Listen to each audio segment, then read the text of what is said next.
This video is for educational purposes. Everything you will be hear or see in this video taken from books, from social media and from the internet which is available to the public. नमस्कार, आदाब, सत श्री अकाल दोस्तों, आपका हमारे channel Mystica crime में स्वागत करता हूं। आज की कहानी एक ऐसी महिला की है जो शादी के बाद जब अपना हनीमून मनाने साउथ अफ्रीका जाती है, जो कि शायद उसकी ज़िंदगी का सबसे हसीन पल था, तभी उसको कत्ल हो जाता है। यह कहानी एनी दीवानी की है। इस कहानी में पता नहीं चलता कि कौन सच बोल रहा है और कौन झूठ, मगर जैसे जैसे कहानी आगे बढ़ती जाती है वैसे वैसे नए नए खुलासे होते जाते हैं। तो चलिए ये कहानी शुरू से शुरू करते हैं।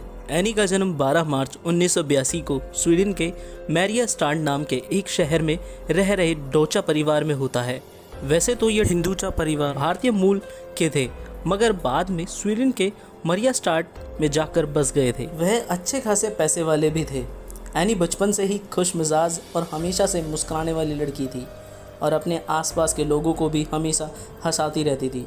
वक्त बीतने के साथ साथ जब एनी बड़ी हुई तो उसने इनोवेशन इंजीनियरिंग में डिग्री हासिल की और स्टॉकहोम स्वीडन में एरिक्सन नाम की कंपनी में काम करने लगी। एनी का अक्सर काम के सिलसिले में लंदन जाना आना लगा रहता था और इसी बीच साल 2009 में एनी की मुलाकात शेरिन दीवानी से होती है। शेरिन दीवानी भी एक भारतीय मूल का ब्रिटिश नागरिक था और इंग्लैंड में ही ब्रिटिश इलाके में रहता था। इसके अलावा शेरिन अच्छा खासा अमीर और कामयाब बिजनेसमैन भी था और अपने फैमिली बिजनेस को आगे बढ़ा रहा था। तो जब एनी की मुलाकात शेरिन दीवानी से हुई तो ये दोनों एक दूसरे को डेट करने लगे। धीरे धीरे ये मुलाकात का सिलसिला प्यार में बदल जाता है और दोनों एक दूसरे से शादी करने का फैसला करते हैं। उसके बाद एनी श्रियन को अपने परिवार वालों से भी मिलवाती है और एनी के परिवार वालों को भी श्रियन बहुत पसंद आता है। फिर एनी और श्रियन के परिवार के बाकी लोग भी एक दूसरे से मिलते हैं और ये फैसला होता है कि वह इन दोनों की शादी भारत में करेंगे। इसके बाद दोनों परिवार भारत आते हैं और 29 अक्टूबर 2010 को मुंबई में एक लेक पोवई के एक आलीशान होटल में बड़ी धूमधाम से दोनों की शादी होती है। इस शादी से एनी का पूरा परिवार बहुत खुश था और उन लोगों के हिसाब से ये दोनों एक दूसरे के लिए ही बने थे। शादी के बाद श्रियन दीवानी अपने हनीमून के लिए साउथ अफ्रीका की टिकट बुक करते हैं और 7 नवंबर 2010 को एनी और श्रियन दीवानी साउथ अफ्रीका की कैपटाउन इंटरनेशनल एयरपोर्ट पर उतरते हैं।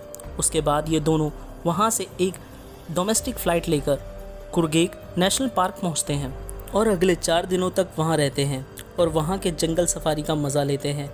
12 नवंबर 2010 को ये दोनों फिर से कैपटाउन इंटरनेशनल एयरपोर्ट पर पहुँचते हैं। उसके बाद एयरपोर्ट से ये टैक्सी करके होटल काग्रेस में पहुँचते हैं, जो कि वहाँ के सबसे आलीशान और महंगे होटलों में से एक है। एनी और श्रियन दीवानी उस दिन अपना पूरा वक्त होटल में ही गुजारते हैं, बस रात को डिनर करने बाहर निकलते हैं और अगले ही दिन 13 नवंबर 2010 को भी ये दोनों सारा दिन होटल में ही रहते हैं। शाम के वक्त 6:30 बजे एनी और श्रियन अपने कमरे से तैयार होकर बाहर निकलते हैं, होटल के बार में पहुंचते हैं।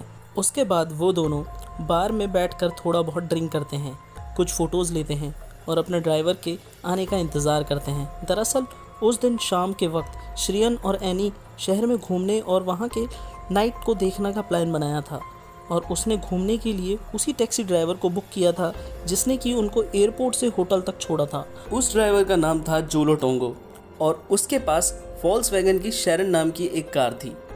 तो रात करीब 8 बजे के आसपास जोलो टोंगो अपनी टैक्सी लेकर कैपग्रेस होटल पहुंचता है और श्रियन दीवानी को मैसेज करता है कि वो बाहर खड़ा है। उसके बाद एनी और श्रियन भी बाहर आते हैं और गाड़ी में बैठकर वहाँ से निकल जाते हैं। गाड़ी में बैठने के बाद श्रियन ड्राइवर से कहता है कि वह उन्हें एक ऐसे रेस्टोरेंट में लेके जाए जहाँ पर अच्छी सुशी मिलती हो। तो जोला टोंगो उन्हें सर्फ साइड रेस्टोरेंट ले जाता है जो कि ट्रेड इलाके में था। रात करीब 9:33 पर वो सेफ साइड रेस्टोरेंट पहुँचते हैं और फिर वहाँ पर डिनर करते हैं। लगभग 1 घंटे बाद रात 10:24 पर एनी और शेरिन दीवानी डिनर करके उस रेस्टोरेंट से बाहर आते हैं और फिर टैक्सी में बैठकर वहाँ से निकल जाते हैं। वहाँ से निकलने के बाद उनकी गाड़ी गुगलेथू नाम की जगह पर पहुँचती है। गुगलेथू जो कि वो शहर की चमक धमक से बिल्कुल अलग था। बस्ती वाला इलाका था। तो वहाँ पहुँचने के बाद जब उनकी गाड़ी एक मोड़ पर पहुँची और गाड़ी को मोड़ने के लिए ड्राइवर ने अपनी गाड़ी की स्पीड को थोड़ा स्लो किया, तभी कोई अचानक से अपना हाथ बाहर से गाड़ी के आगे वाले शीशे पर मारता है, जिसकी आवाज़ से अंदर बैठा ड्राइवर और पीछे बैठी एनी और श्रियन भी चौंक जाते हैं।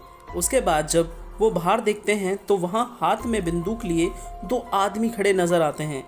इससे पहले कि इन्हें कुछ समझ में आता, एक आदमी कार के ड्राइवर की सीट पर बैठ गया और दूसरा आदमी कार के पीछे का दरवाज़ा खोलकर एनी और श्रियन के बगल में बैठ गया। उसके बाद उन लोगों ने श्रियन से उसकी घड़ी, उसका मोबाइल और उसका पर्स और उसके पास जितना भी कैश था वो ले लिया। फिर उन्होंने गाड़ी के ड्राइवर जोलो टोंगो को गाड़ी से बाहर निकाला और गाड़ी को बड़ी तेज़ी से भगाकर वहां से ले गए। तकरीबन 20 मिनट गाड़ी दौड़ाने के बाद दोनों किडनैपरों ने श्रियन देवानी को भी ज़बरदस्ती गाड़ी से बाहर निकाल दिया और एनी को लेकर कार में फरार हो गए। उस वक्त रात के करीब 12 बज चुके थे और श्रियन भरी रात में मदद के लिए लोगों के दरवाजे पीट रहा था। काफ़ी देर मशक्क़त करने के बाद श्रियन को उस इलाके में एक आदमी मिलता है जो कि पुलिस को कॉल करता है और इस घटना की जानकारी देता है। इसके थोड़ी देर बाद ही साउथ अफ्रीका की पुलिस भी वहां पहुंच जाती है। फिर श्रियन देवानी एनी की किडनैपिंग और उसके साथ हुई लूटपाट के बारे में बताता है और जब पुलिस को यह पता चलता है कि एनी और श्रियन देवानी ब्रिटिश नागरिक हैं और ये दोनों अपना हनीमून मनाने यहाँ आए थे, तो पुलिस तुरंत एक स्पेशल यूनिट तैयार करती है और एनी को ढूंढने शुरू कर देती है। उधर पुलिस एनी की तलाश में लगी थी और इधर श्रियन भी पुलिस के साथ करीब 12:48 पर अपने होटल कागरेज पहुंचता है और अपना बयान दर्ज करवाता है। इसी बीच पुलिस को टैक्सी ड्राइवर जोला टोंगो भी मिल जाता है और रात करीब 1:17 पर उसे भी होटल लाया जाता है और उसका भी बयान दर्ज होता है। वो भी ठीक वही बात दोहराता है जो कि श्रियन देवानी ने अपने बयान में बताई थी। खैर, इन दोनों का बयान दर्ज करने के बाद पुलिस स्वीडन में एनी के घर वालों को भी फ़ोन करती है और उसकी किडनैपिंग की जानकारी देती है। एनी की किडनैपिंग की बात सुनकर पूरा परिवार परेशान हो जाता है और एनी के पिता विनोद हिंदोचा उसी वक्त कैपटाउन की एक फ़्लाइट की टिकट बुक करते हैं और एयरपोर्ट की तरफ निकल पड़ते हैं। इधर पुलिस भी पूरे लाव लश्कर के साथ एनी की तलाश में जुटी थी। पूरी रात बीत जाती है मगर एनी का कुछ पता नहीं चलता। इसके बाद अगले दिन आता है, यानी 14 नवंबर 2010। साउथ अफ्रीका की पुलिस को सुबह 7:50 पर खाय लीचा नाम की बस्ती में जोलो टोंगो की कार वॉल्क्सवैगन मिनी वैन मिल जाती है जो कि सड़क पर लावारिस हालत में खड़ी थी। पुलिस को उस गाड़ी में कोई इंसान नजर नहीं आता, मगर जब पुलिस उस गाड़ी के करीब जाती है और जब गाड़ी के पीछे के दरवाजे को खोलती है तो उन्हें कार के पीछे की सीट पर एनी दीवानी की लहूलुहान लाश मिलती है।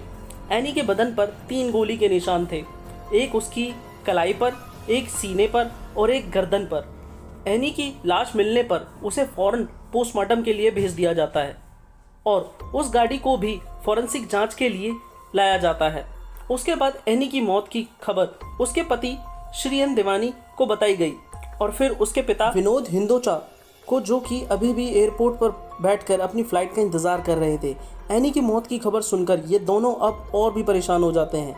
इसके बाद जब यह खबर मीडिया में आती है तो बात जंगल की आग की तरह पूरी दुनिया में फैल जाती है, क्योंकि एक वो दूसरे देश के नागरिक थे और ऊपर से बहुत रईस। तो अब ये केस हाई प्रोफाइल बन चुका था और पूरी मीडिया और प्रेस की निगाह अब इसी केस पर थी। साउथ अफ्रीका के लोकल लोगों के अंदर भी इस खबर ने गुस्सा भर दिया था। लूटपाट या किडनैपिंग तो वहाँ आम बात थी, मगर मर्डर, और वो भी किसी टूरिस्ट का, यह बहुत अजीब था। साउथ अफ्रीका के पुलिस ने भी बिना किसी भी देरी किए टीम बनाकर इस केस की इन्वेस्टिगेशन शुरू कर दी, क्योंकि उनके ऊपर भी इस केस को सॉल्व करने का काफ़ी प्रेशर था। उसके बाद एनी दीवानी की पोस्टमार्टम रिपोर्ट आती है। उसमें यह पता चलता है कि एनी को 3 गोली नहीं बल्कि सिर्फ एक ही गोली मारी गई है और उसे ये गोली तब मारी गई जब उसका हाथ उसके सीने पर था।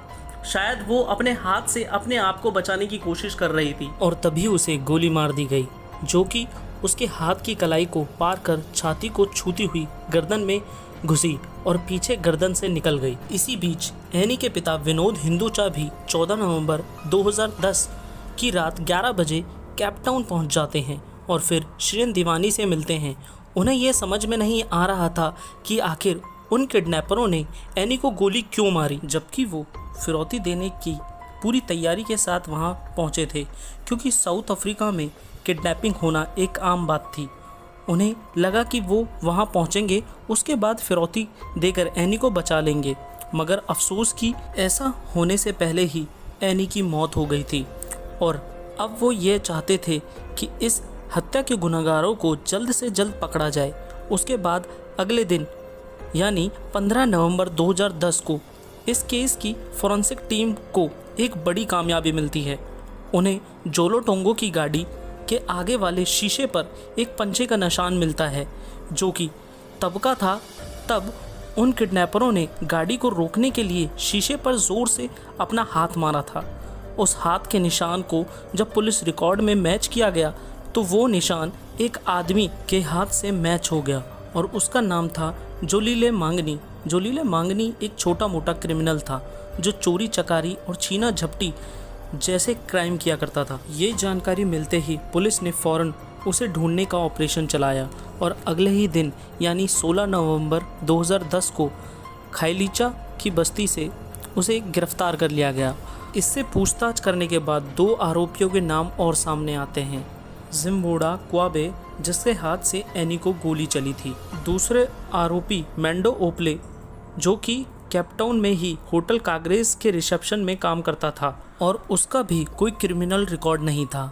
तो जब मैंडो ओबले को गिरफ्तार करके पुलिस स्टेशन लाया गया और उसे पता चला कि जिम्बोडाबे क्वाबे भी पकड़ा गया है, तब जाकर उसने एक नया खुलासा किया। उसने बताया कि उस मर्डर में उसका कोई हाथ नहीं है और उसने क्वाबे को इसलिए फ़ोन किया था क्योंकि जोलो टोंगो को एक किराए के कातिल की ज़रूरत थी।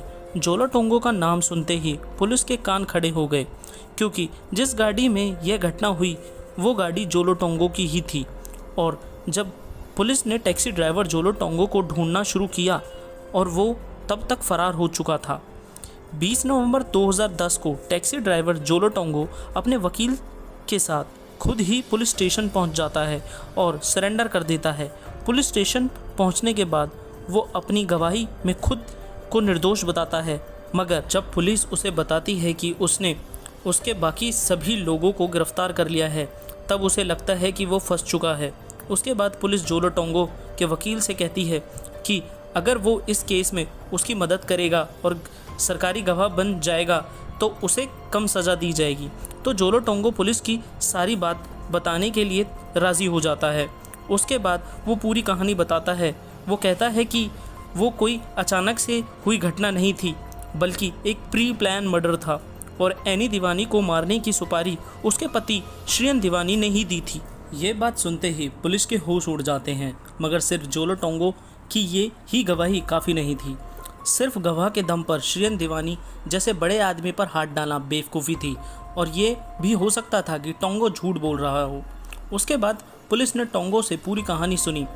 उसके बाद बयान के हिसाब से सीसीटीवी फुटेज को एक एक करके चेक किया गया।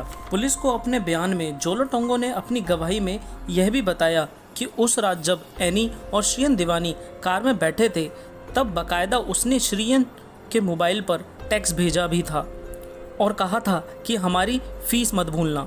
इसके जवाब में श्रियन ने यह कहा कि 10,000 रेंट, जो कि एक साउथ अफ्रीका की करेंसी थी, उसने गाड़ी के आगे वाले पैसेंजर सीट के पीछे लगे पाउच में एक लिफाफे के अंदर रखे हैं। अपने बयान में जोलो टोंगो ने यह भी कहा कि काम हो जाने के बाद श्रियन उसे भी 5,000 रेंट देने वाला था, जिसे लेने के लिए वो 16 नवंबर 2010 की दोपहर लगभग 1:37 पर काबग्रेस होटल पहुंच जाता है।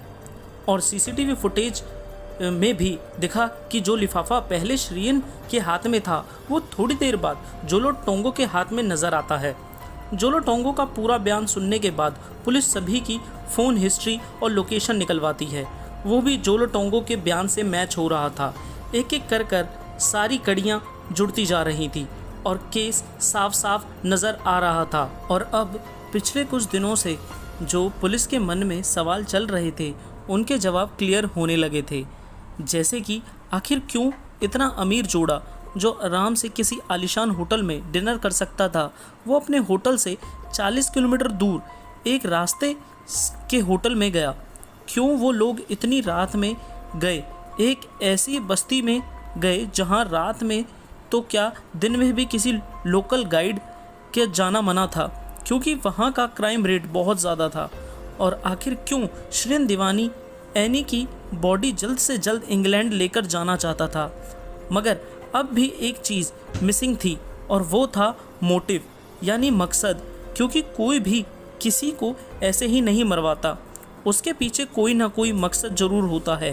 और शिरीन दीवानी ने अपनी पत्नी का मर्डर क्यों करवाया, उसका मकसद अगर पुलिस को पता चल जाता तो ये केस और भी साफ हो जाता, पर इसके लिए पुलिस को ज़्यादा मशक्क़त नहीं करनी पड़ी, क्योंकि होता ये है कि उन्हें लियोपोल्ड लाइजर नाम का एक मेल प्रोस्टिट्यूट मिलता है जिसका कि प्रोफेशनल नाम था जर्मन मास्टर। और वो एक नया खुलासा करता है। वो बताता है कि शिरीन दीवानी उसके साथ गे रिलेशनशिप में था और पैसे देकर उसके साथ संबंध बनाता था। उसके अलावा उसने यह भी बताया कि एक बार शिरीन ने उसे कहा था कि उस पे घर वालों की तरफ से बहुत प्रेशर है, मगर वो शादी नहीं करना चाहता। लियोपोल्ड लाइजर के इस बयान के बाद जब पुलिस ने और छानबीन की तो उन्हें पता चला कि शिरीन दीवानी ने ऑनलाइन डेटिंग वेबसाइट gay.net पर एक गे प्रोफाइल बना रखी है और इस वेबसाइट पर वो अपने हनीमून के दौरान भी एक्टिव था। यहाँ तक कि एनी की मौत के बाद 15 और 16 नवंबर 2010 को भी वो उस वेबसाइट पर गया था और दोनों दिन लगभग एक घंटे बिताए थे।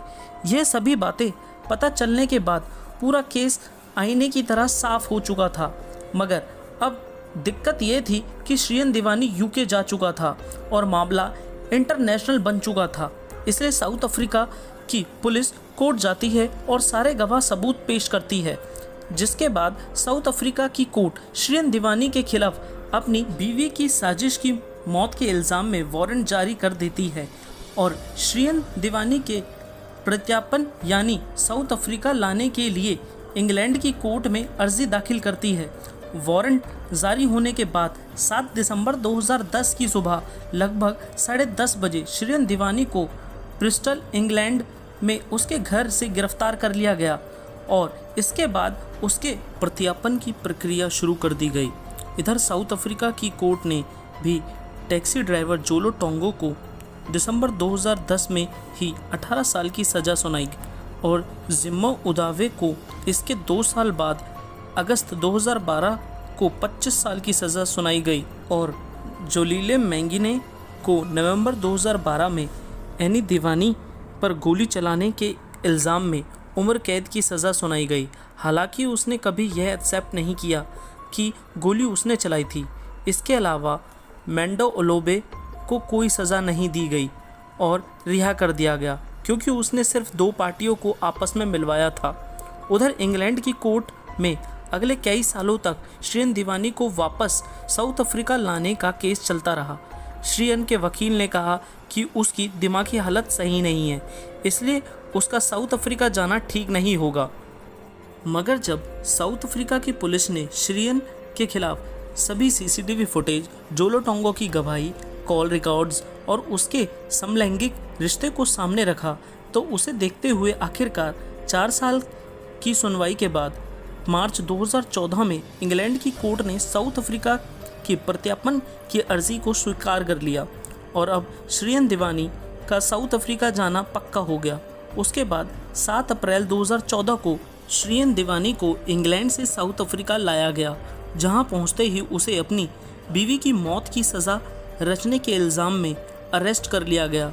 उसके बाद 6 अक्टूबर 2014 को उसको साउथ अफ्रीका की कोर्ट में पेश किया गया। एनी का पूरा परिवार कोर्ट में मौजूद था। कोर्ट के बाहर मीडिया का जमावड़ा लगा हुआ था और पूरी दुनिया इस केस पर नज़र गड़ाए बैठी थी।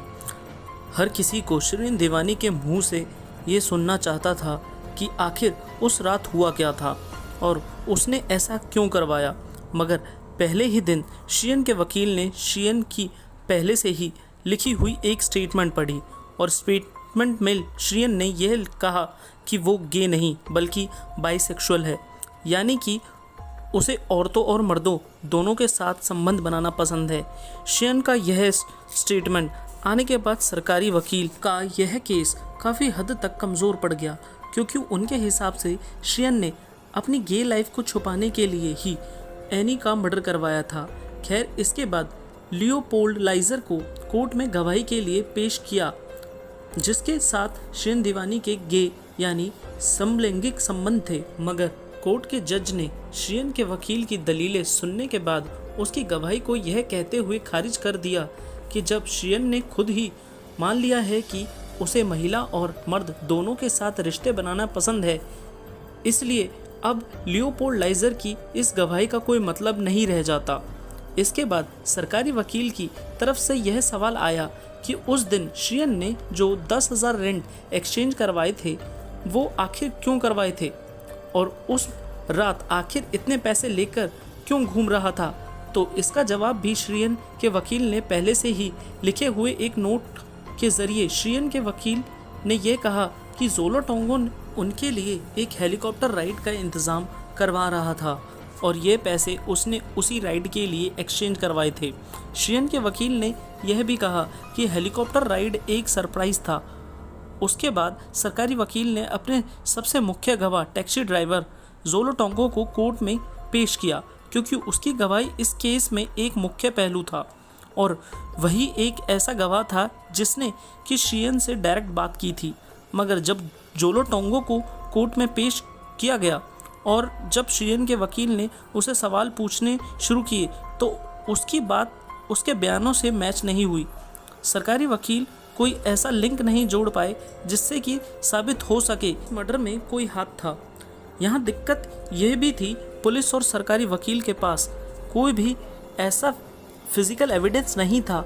वो बस गवाहों के दम पर पूरा केस लड़ रहे थे और इसी चीज़ का फ़ायदा उठाते हुए डिफेंस के वकील ने कहा कि ज़ोलो टोंगो की गवाही को खारिज कर दिया चाहिए।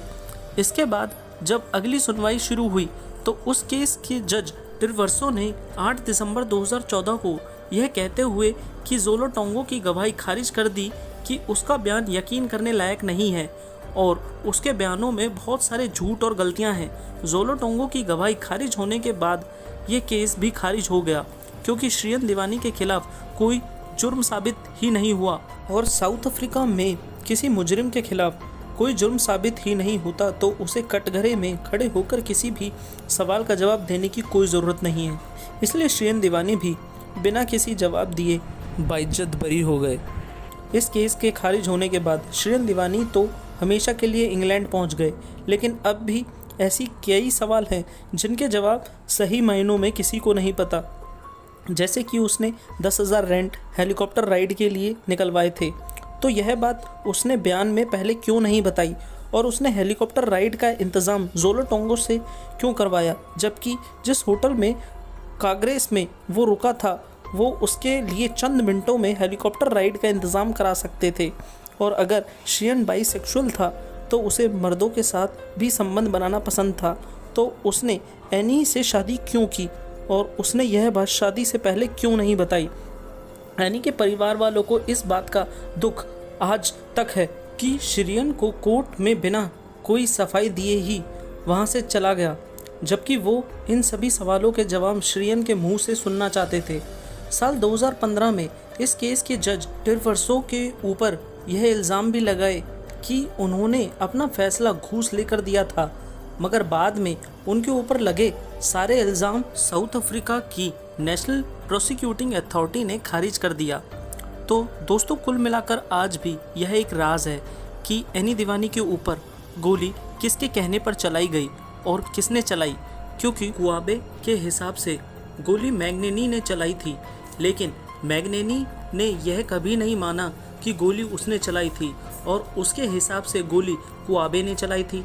पर क्या यह गोली छीना झपटी में चली या फिर यह गोली जानबूझकर चलाई गई, इसका जवाब आज भी किसी के पास नहीं है। तो ये थी एनी दीवानी के मर्डर की पूरी कहानी।